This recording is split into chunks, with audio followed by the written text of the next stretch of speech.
Accountant General's Department on Wednesday. And in international news, authorities in Senegal are contemplating summoning former President Macky Sall to court after the country's audit office uncovered irregularities in the Treasury's bookkeeping during his tenure. Those were the main headlines, and now the news in detail. Do stay.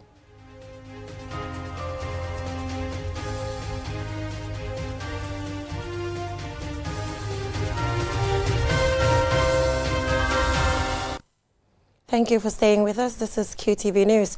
Now, in preparation for the 17th UTG graduation ceremony, the Convocation Committee, including members of the Governing Council and MOHAS officials, paid a courtesy visit to President Adama Barrow on Wednesday at the State House in Banjul. QTV's Ansumana Isonyasi was there, and this is his report. The visit was aimed at briefing the head of state, who also serves as the Chancellor of the University of the Gambia, on preparations for the upcoming graduation ceremony, set for April 26th at the university campus in Faraba. The delegation also engaged the president on key issues concerning ongoing reforms and development initiatives at the university. The delegation included Janaba Jan, permanent secretary at MOHAS, and Professor Mustafa M. Fane, chairperson of the University of the Gambia Governing Council. We're here to discuss the convocation, the 17th convocation of the University of the Gambia. So the team came to brief His Excellency, the President of the Republic of the Gambia, Mr. Adama Barrow, as the Chancellor of the University of the Gambia, on what will be happening on the 26th of April. You know, we're going to graduate. A number of 1,228 students will be graduating, some at the PhD level, and also a briefing on our Silver Jubilee. We're celebrating 25 years of existence of UTG and the impact we are making in the communities. Professor Herbert Robinson, Vice Chancellor of the University of the Gambia, stated that the delegation also discussed the upcoming Silver Jubilee celebrations and plans to strengthen various schools within the university. These efforts, he noted, aim to contribute to national development in line with the National Development Plan. This year, the largest number of graduates will be coming from the School of Business and Public Administration. The second largest will be coming from the School of Arts and Sciences. But very interesting to note that in certain disciplines, there are more females graduating than males. For example, in medicine, there will be more females graduating than males. And the PhD, for example, we will be awarding 3 PhD, 2 in climate change and education, and 1 in public administration. Professor Robinson further revealed that over 1,400 students are set to graduate this month and highlighted several notable achievements the university has recorded in recent years. The Chancellor was very delighted with the progress we are making as an institution, because the University of Gambia started 25 years ago with very modest beginnings, big challenges in terms of spaces, in terms of capacity. But today we are a different institution. We are ready to move on to the next stage, to become an excellence, a center of excellence at the regional level, to compete with the very best of the universities sub-region. Established 25 years ago, the University of the Gambia has over the years produced thousands of graduates, many of whom hold leadership positions across various sectors, both in the Gambia and internationally. Answana Isonyasi for QTV News. Good luck to the organizing committee. Now, moving on, the Supreme Court of the Gambia on Tuesday commuted Yankuba Toure's death sentence by hanging to a mandatory life imprisonment. Babakar Sise tells us more. Council, I still stand by my position that I invoke the constitutional immunity. The Constitution is the supreme law of this country. Any proceeding that is against the 1997 Constitution, I am not going to testify, and I will not answer any questions. The panel was headed by Chief Justice Hassan B. Jallo and included Justice C.S. Jallo, A.Ba, E.F. Mbai, and O.M.M. Njai. Yankuba Toure, a former junta member of the AFPRC and ex-minister, was on 4th July 2021 charged with a single count of murder, contrary to Section 187 of the Criminal Code of the Laws of the Gambia.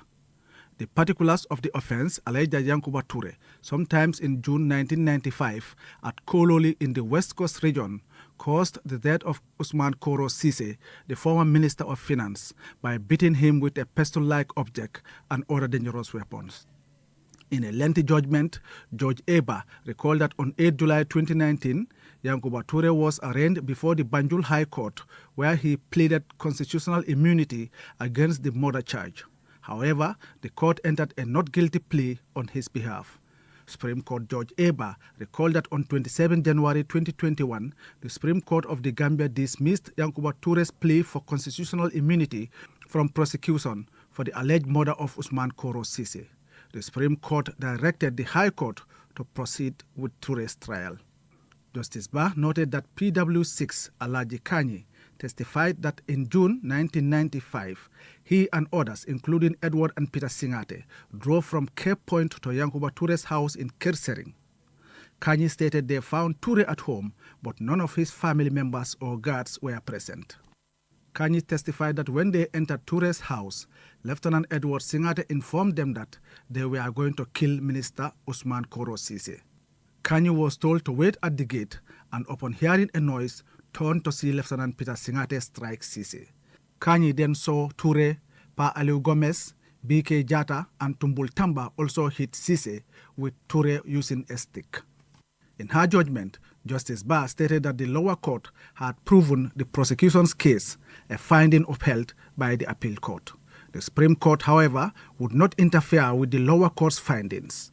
She noted that the testimonies of several witnesses, including Esa Mendi, PW2, Ahmad Jangum, PW3, Pa Abib Mbai, PW5, Mohamed Elke Bojang, PW7, and Dr. Sana Sise corroborated the evidence provided by PW6 Alaji Kanyi. Justice Bah ordered that the death sentence imposed on Toure be set aside as the death penalty had been abolished under the Death Penalty Act of 1993. She commuted his sentence to life imprisonment. However, the Supreme Court affirmed the lower court's decision that Toure was guilty of murdering Usman Koro Sise in cold blood. That's the latest from the courts. This report was originally written by Nicholas Bass for the Voice newspaper and summarized by our editorial team. Babukar Sise, QTV News. In a landmark decision, a Denver jury on Monday found Michael Sankoria guilty of 5 counts of torture and 1 count of conspiracy to commit torture in the Gambia. This historic verdict marks the first time a U.S. jury has held a non-U.S. citizen criminally accountable for acts of torture committed outside the United States. Aliou Cisse reports. During the 5-day trial, the court had compelling testimony from victims and witnesses who described Korea as a former member of the Gambia death squad called the Junglers in the Gambia under former President Yahya Jammeh. Victims and witnesses told the court that following an attempted coup against former President Yahya Jammeh in 2006, Korea and other Junglers brutally tortured suspected participants in the coup, including by beating them, suffocating them with plastic bags, and subjecting them to electric shocks. The jury unanimously found Korea guilty of torture and conspiracy to commit torture. Judge Christine M. Agualo, who presided over the trial, will determine Korea's sentence at the hearing later this year. Mr. Korea retains the right to appeal the verdict. Among those who welcome the ruling is Tamsir Jase, who currently serves as senior advisor to the Gambia police and one of Korea's victims. He said Korea's trial and conviction represent an important milestone towards justice for his direct victims, and it is another step towards justice for all who suffered under Jammeh's regime. This verdict demonstrates that we can end impunity for the widespread abuse that took place during those years, both abroad and in the Gambia, added Demba Dem, a former member of the Gambia's parliament. The case against Korea was brought under the Extraterritorial Torture Act, a federal law which allows the U.S. government to prosecute individuals found within the United States for acts of torture committed abroad. Ila Matthews, Center for Justice and Accountability Senior Staff Attorney, welcomed the trial as momentous not only for the Gambia but also for the United States. Countries have an obligation to investigate and prosecute perpetrators of international crimes who are found within their territory, said Matthews. The trial's success was made possible through the efforts of victims and Gambian civil society organizations. Jammeh victims traveled from the Gambia to Denver to observe the proceedings, and 11 people testified. According to Voni Rambola Manana, senior legal advisor at Trial International, Korea's conviction, together with the recent convictions of former Jungler Bailo in Germany and Gambian former Interior Minister Usman Sonko in Switzerland, underscores the critical importance of universal and extraterritorial jurisdiction laws in bringing justice to all survivors. Reporting for QTV News, I am Aliou Cisse. Historic moment there. We will now be stepping into a commercial break, and when we come back, we will bring you details on the new revenue collection agreement signed between the Gambia's only Islamic bank and the Accountant General's Department. And in Senegal, questions mount over whether former President Macky Sall could be taken to court for alleged financial irregularities. We will be right back. fii mooy fan fii mooy Inessa di place bi nga xam ne moom la ñëpp taaw place bii bépp xeetu ataaya bu baax rek bu dugg see ci dëkk bi xamal ne fii rek la am bara warga bii neex na lool saf na ba pare tamit nag am gu bu neex boo ko naanee rek da ngay kontaan ci saas añ ba suur ba gëreesal li nga lekk jëndal baara ataaya bii ndax moom la ñëpp taamu gis nga sama client bii ataaya bu neex bu ne moom laa koy njëkk a jox ndax moom kat ataaya bu neex rek lay wër baara warga bii mooy warga bi gën te moo gën a saf kon nag ràññee leen ko bu baax kon daw leen gaaw ca Banjul foofu ca Inessa di place bi nga xam ni foofu rek nga ko mën a amee wholesale wala retail mu ngi foofu ci boori court house bi foofu ca Banjul wala nga daw ci bépp marché bépp supermarket bépp boutique fépp foo dugg rek di nga mën a am baara warga bii nga xam ne moom la ñëpp di wër tey baara warga moo dàq ci warga yi man maa ngi ci moom ndax su ma maree ataaya moom rek lay naan.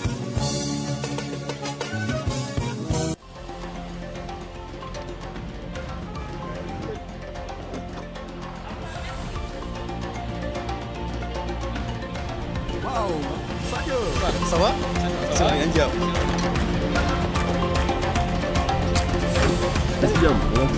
Oryx, with you all the way.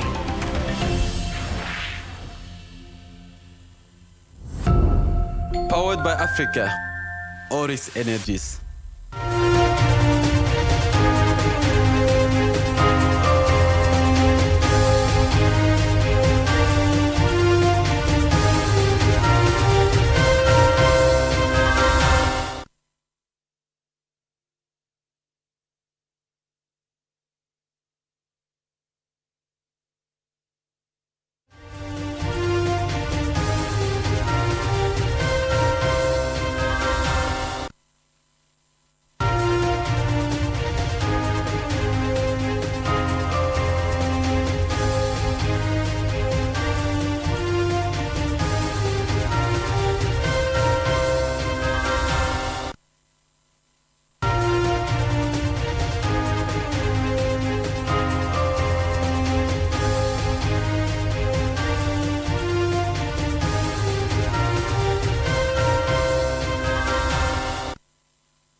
We deeply apologize for that brief interruption. Welcome back from that short break. Now, in a bid to improve efficiency in revenue collection, Ajib Bank Gambia Limited signed a revenue collection agreement with the Accountant General's Department on Wednesday during a ceremony held at the department's office in Banjul. And Sumana Sonyasti has the rest of that. This development follows the recent signing of a similar agreement with the Gambia Revenue Authority. Under the new agreement, Ajib Bank is now authorized to collect, process and remit government revenues through digital platforms such as the Payment Gateway platform. Speaking on the collaboration, Deputy Accountant General Agnes Macaulay stated that this initiative will eliminate cash handling and payments by government agencies, with Ajib now managing the process. This, she emphasized, will significantly improve financial management and efficiency. Us as accountants, we don't want to be handling the money. We want to leave it with the banks, with the fintech companies whose core competence is in that. We have had this with some of the banks. Today it's Ajib, and I want to take this opportunity to welcome you and thank you sincerely for the efforts that you have put in this. Aissatou Jawara, Managing Director of Ajib Bank, described the signing of the MOU with the Accountant General's Department as a significant moment in the bank's history, reflecting its ongoing commitment to delivering quality and efficient services to its customers. She further assured that the bank is fully dedicated to providing the best services to customers or members of the public seeking assistance under the agreement, ensuring a seamless and hassle-free experience. This partnership, I would say, marks a significant milestone in our ongoing effort to enhance transparency, efficiency, and accountability in public revenue collections. Therefore, I would like to thank both teams, especially the ITs of teams of Accountant General's Department and that of Ajib, for paving this way, and really for their commitment, dedication, and collaboration in bringing this agreement to life. Ajib Bank is a leading financial institution and the only Islamic bank in the Gambia with branches nationwide offering a wide range of quality and efficient services. The signing of the MOU with the Accountant General's Department underscores the bank's growing reputation as a trusted partner and a key player in the country's financial sector. Ansmane Nyasi for QTV News. The National Mental Health Program, in collaboration with the Ministry of Health, kicked off a two-day session for the final validation of the National Mental Health Bill. Lolem Kamara was there, and this is her report. This two-day event, pivotal to the country's mental health landscape, brought together policymakers, health experts, and a diverse range of civil society and government representatives to carefully review the draft bill. Mental health in the Gambia is an increasingly pressing issue, mirroring global trends, but it faces particular challenges, including limited resources, societal stigma, and inadequate infrastructure.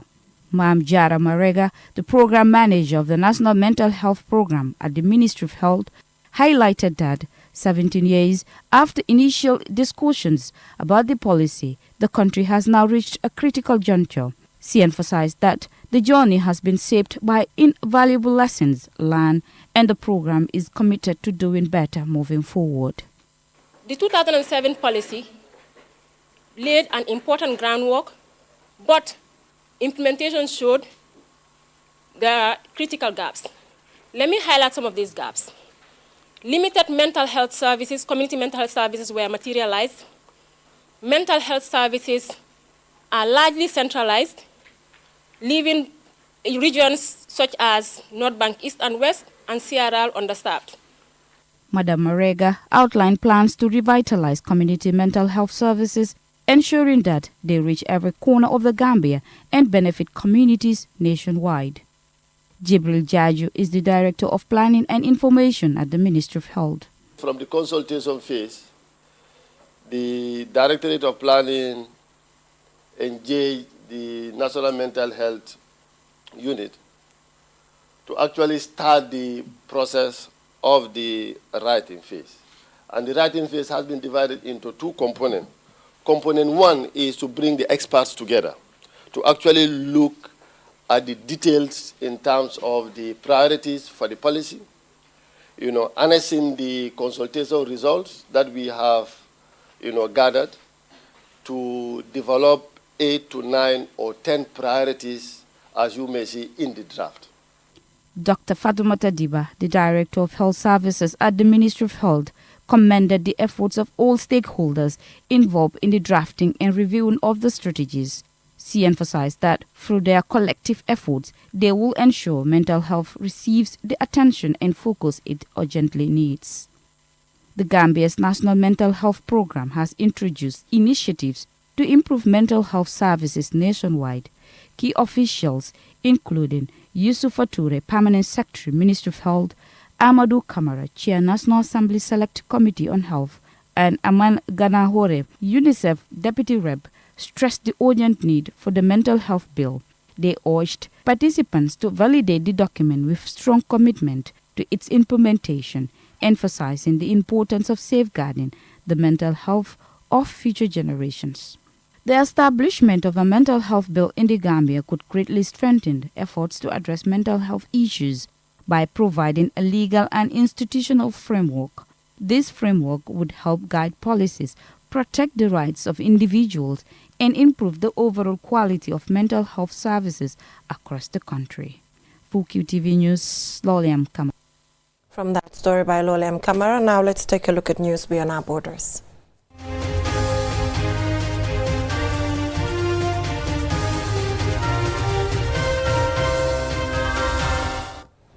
Authorities in Senegal are contemplating summoning former President Macky Sall to court after the country's audit office uncovered irregularities in the Treasury's bookkeeping during his tenure. Our Bob reports this unfolding developments. Senegal's audit, released on February 12, 2025, has unveiled alarming discrepancies in the country's financial records during former President Macky Sall's tenure. The report revealed that the 2023 budget deficit stood at 12.3% of GDP, more than double the previously reported figure of 4.9%. Additionally, public debt at the end of 2023 was found to be 99.67% of GDP, far surpassing the 74.41% figure Sall's government had disclosed. These revelations have sparked concerns over the transparency and accuracy of financial reporting under Sall's leadership. Government spokesman Mustafa Sarr suggested that Sall, who served as president from 2012 to 2024 and currently resides in Morocco, could be considered the leader of a group responsible for criminal activities, emphasizing that legal proceedings are inevitable. Sarr pointed out that Sall is primarily accountable for these serious acts. Justice Minister Ousmane Diagne warned that the audit's findings could lead to charges of forgery, misappropriation of public funds, money laundering, and illicit enrichment. The government has vowed to conduct a comprehensive investigation to hold those responsible accountable. In response, Sall has dismissed the allegations, claiming they are politically motivated and that his administration adhere to transparency and proper financial management. He urges that the audit's conclusions are part of a broader political manipulation. Should charges be brought against Sall, it will mark the first time in Senegal's history since its independence in 1960 that a former president faces prosecution. This development highlights the current administration's determination to tackle past corruption and foster greater accountability. For QTV News, I am our Bob. We will keep you posted as developments unfold. Before we leave, let's recap our main headlines.